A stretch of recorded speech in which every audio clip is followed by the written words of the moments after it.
زين للذين كفروا الحياة الدنيا ويسخرون من الذين آمنوا যখন আপনি ইসলাম মানতে যাবেন, যখন আপনি ইসলামের বিধিবিধান যখন আপনি জীবনে প্রয়োগ করতে যাবেন, চতুর্দিক থেকে আপনার বাধা আসবে। ইসলামের দুশমনেরা আপনাকে নিয়ে ঠাট্টা বিদ্রুপ করবে, আপনাকে নিয়ে তুচ্ছ-তাচ্ছিল্য করবে, তারা আপনাকে লজ্জা দিবে, অপমান করবে, তারা আপনার ইজ্জত নষ্ট করার চেষ্টা করবে, বিভিন্ন রকমের প্রোপাগান্ডা আপনার বিরুদ্ধে ছড়াবে। আপনি যদি পরিপূর্ণরূপে একজন ভালো মুসলমান হন, আপনার পিছনে এই শয়তানগুলো লেগে যাবে, এই শয়তানগুলো লেগে যাবে। আল্লাহ এখানে বলতেছেন, আল্লাহ পার্থিব জগৎ এটা অমুসলিমদের জন্য, কাফের মুশরিকদের জন্য শোভনীয় করে দেওয়া হয়েছে। এই কারণে আখিরাতের ফিকির এরা করে না, দুনিয়া নিয়েই ব্যস্ত থাকে।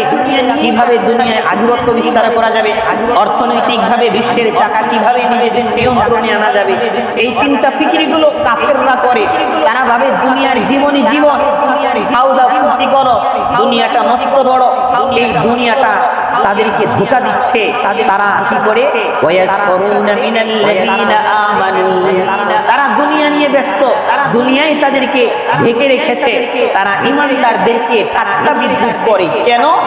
কারণ এই ইমানদারেরা তাদের সাথে ধোঁকাবাজিতে লিপ্ত হয় না, মুসলমানেরা তাদের সাথে মারামারি হানাহানিতে লিপ্ত হয় না, তাদের সাথে পাল্লা দিয়ে তাদের সাথে অন্যায় কাজ করতে সমর্থন করে না। বিধায় কাফেররা, অমুসলিমরা মুসলমানদেরকে নিয়ে ক্রিটিসাইজ করে, এদেরকে নিয়ে ঠাট্টা বিদ্রুপ উপহাস করে। আল্লাহ বলতেছেন, টেনশন কইরো না। ওয়াল্লাযীনা তাকাউ ফাওকাহুম ইয়াওমাল কিয়ামাহ, কিয়ামতের দিন এই মুসলমানেরা কাফেরদের চাইতে অনেক উপরে থাকবে, অনেক উপরে থাকবে। মুসলমানেরা কাফেরদের চাইতে উপরের লেভেলে থাকবে, উপরের লেভেলে থাকবে। তারা জান্নাতে থাকবে, কাফেররা নিচে জাহান্নামে থাকবে। দুনিয়াতে কাফেররা মুসলমানদেরকে কষ্ট দেয়, অমুসলিম মুনাফিক নাস্তিকরা মুসলমানদেরকে নিয়ে ঠাট্টা বিদ্রুপ করে। কিন্তু কিয়ামতের দিন দুনিয়াদার ওই সকল অমুসলিম, দুনিয়ার ওই কীট পতঙ্গগুলো কিয়ামতের দিন জাহান্নামের আগুনে জ্বলবে, আর মুসলমানেরা সর্বোচ্চ জান্নাতে বসবাস করতে থাকবে। আল্লাহ বলতেছেন, দুনিয়ার এই ক্ষীণ সাময়িক ধৈর্য সহকারে থাকো, কিয়ামতের দিন তাদের উপরে তোমাদের মর্যাদা থাকবে। আল্লাহু ইয়ারযুকু মান ইয়াশাউ বিগাইরি হিসাব। দুনিয়ায় আপনি ইসলাম মানতে গেলে, শয়তানের দোসররা, আল্লাহর দুশমনেরা আপনাকে বিভিন্ন দিক থেকে ব্যারিকেড দিবে, অবরোধ করবে। আপনি ইসলাম কায়েম করতে যাবেন, ছোট্ট একটা দেশের মধ্যে ইসলাম প্রচার করতে যাবেন, ওই দেশের উপর অবরোধ দিবে, ওই দেশের উপর চাপ দিবে, বিভিন্ন কি বলে নৈতিকভাবে এই দেশকে চাপে ফেলার চেষ্টা করবে। আপনার খাবার বন্ধ করে দিবে। আপনার দেশ যদি আফগানিস্তান হওয়ার উপক্রম হয়, তখন ওই মার্কিন ওই লাল কুত্তার দলেরা কি করবে? আপনাদের দেশের উপর অর্থনৈতিক অবরোধ ফেলাবে, আপনার দেশের উপর খাদ্যের চাপ ফেলাবে, বিভিন্ন ধরনের কষ্ট, বিভিন্ন ধরনের বয়কটের ডাক দিবে, বয়কটের ডাক। কিন্তু আল্লাহ বলতেছে, আল্লাহু ইয়ারযুকু মান ইয়াশাউ বিগাইরি হিসাব। সারা দুনিয়ার সব মানুষ যদি তোমার খাবার বন্ধ করে দেয়, আমি আল্লাহ তোমার এমন জায়গা থেকে খাবারের ব্যবস্থা করব, ওই কাফের ইহুদিরা ওরা টেরই পাবে। ওদের চাইতে ভালো ভালো খাবার তোমার পেটে ভালো হয়, খাবার তোমার পেটে ভালো ভালো খাবার। এই যে বস্তুগত যে আমরা খাবার খাই, কিতাবের মধ্যে লেখে, আমরা যখন খাবার খাই, আমরা একটি খাবারের দানা যখন আমরা মুখে দেই, এই ঠোঁট আল্লাহর কাছে অনুমতি নেয়।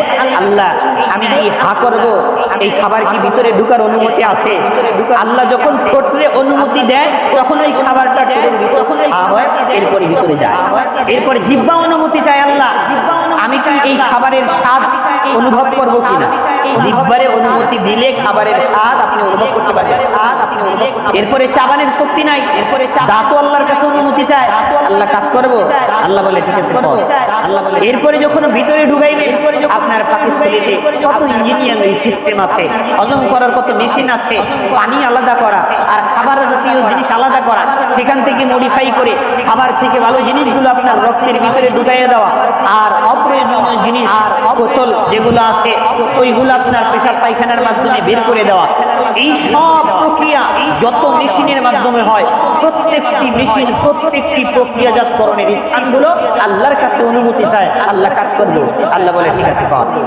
এখন আল্লাহ যদি ওই মেশিনগুলোকে যদি বলে না অনুমতি নাই, ওই মেশিনগুলো নড়াচড়ার ক্ষমতা আছে, তো সারা দুনিয়ার মানুষ কত নাজ নিয়ামতের মধ্যে আছে অমুসলিমরা, কত ভালো ভালো খাবারের আয়োজন তারা করতেছে, আপনাকে সবকিছু খাবার দিল, আপনি ইসলামকে বিসর্জন দিয়ে তাদেরকে প্রভু হিসেবে মেনে নিলেন। আপনি ইসলামের নিয়ম কানুন বাদ দিয়ে আপনার সামাজিকতার খাতিরে আপনার সমাজে সুন্দরভাবে জীবন যাপন করার জন্য, বাকি জীবনটা আরামে কাটানোর জন্য তাদের দাসত্ব গ্রহণ করে নিলেন। খাবার সবকিছু সামনে উপস্থিত, আল্লাহ যদি ছোটলে অনুমতি না দেয় আপনি গালের ভিতরে খাবার নিতে পারবে? গালের ভিতরে খাবার। বাংলাদেশের বিখ্যাত একজন ধনী ছিলেন আলহাজ জহুরুল ইসলাম, আলহাজ জহুরুল নাম শুনেছেন আপনারা? নাম শুনেছেন? তার বাবা ছিলেন আফতাবউদ্দিন সাহেব।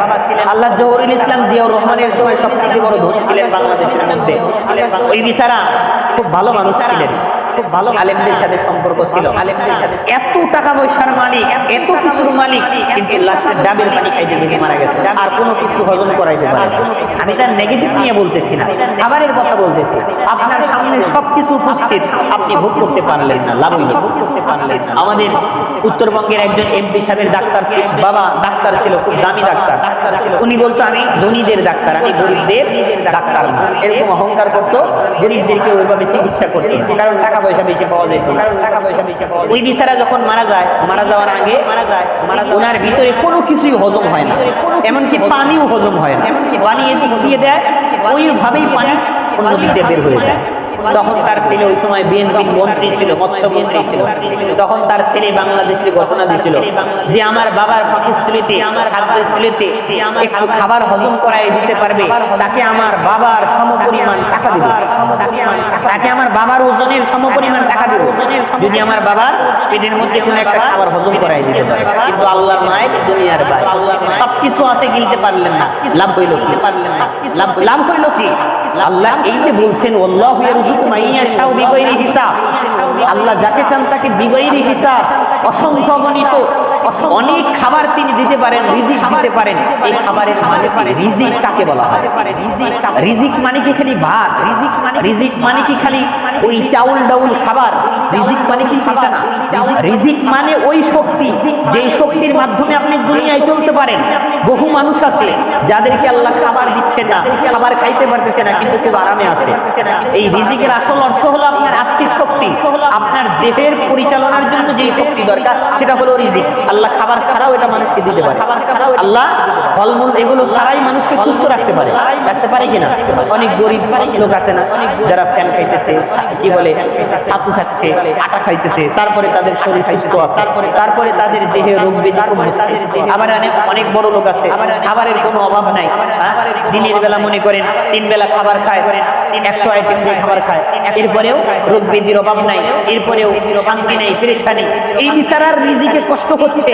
আর ওই যে গরিব, যে আল্লাহর ইবাদত বন্দেগী করে, অল্প একটু খাইলেই করে, সারাদিন চলে যায়, এই বিচারাকে স্পেশাল আল্লাহ রিজিক দিচ্ছে। হয়তো বস্তুগত রিজিক একজনকে দিচ্ছেন, আরেকজনকে আল্লাহ তাআলা কুদরতি ভাবে রহস্যজনক রিজিক দিচ্ছেন। তো আল্লাহ বলতেছেন তুমি বাহ্যিক ভাবে ইসলামকে বিসর্জন দিয়ে অমুসলিমদের নাজ নিয়ামতকে গ্রহণ করলে, অমুসলিম শয়তানের পথে তুমি পা দিয়ে অমুসলিম শয়তানের কি বলে বন্ধু মুসলমানদের দুশমনদের সাথে হাত মিলায়া তুমি অনেক কিছু অর্জন করলা, কিন্তু খাইতে পারলে না, লাভ হইল কি? রিজিকের মালিক হলেন আল্লাহ।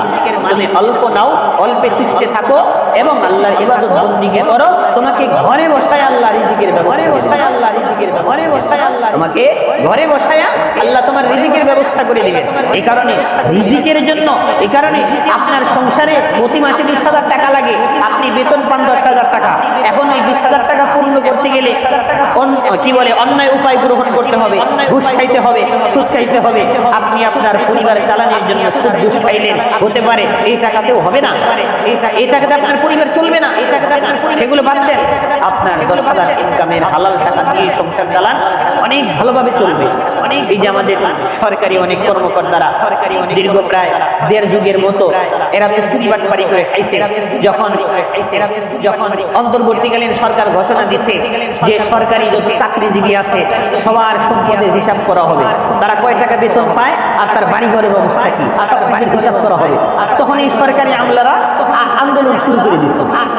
যখন তাদের সম্পদের হিসাব হবে বলছে, তখন তারা মাথা ঘুরে গেছে। কিরে, এতদিন তো 20,000 টাকা বেতন ছিল, কিন্তু মাসে ইনকাম হইতো 10 লাখ।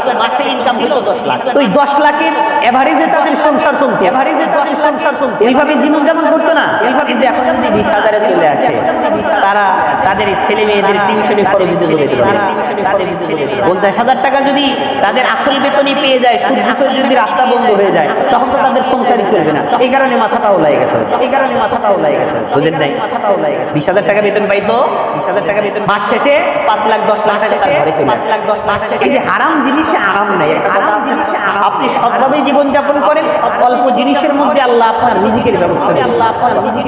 এই কারণে দুনিয়ার খ্যাতির জন্য, দুনিয়ার সম্পদের জন্য, টাকা পয়সার জন্য আমি একটু ভালো চলবো, আমি একটু বাড়ি গাড়ির মালিক হব, আমার সন্তানদেরকে একটু এস্টাবলিশ করে দেব, আমার সন্তানদের জন্য একটু বাড়ি গাড়ির ব্যবস্থা করে দেব, এই কারণে আমি অসৎ উপায় অবলম্বন করলাম। এটা কিন্তু আমার আপনার মারাত্মক ক্ষতি হবে।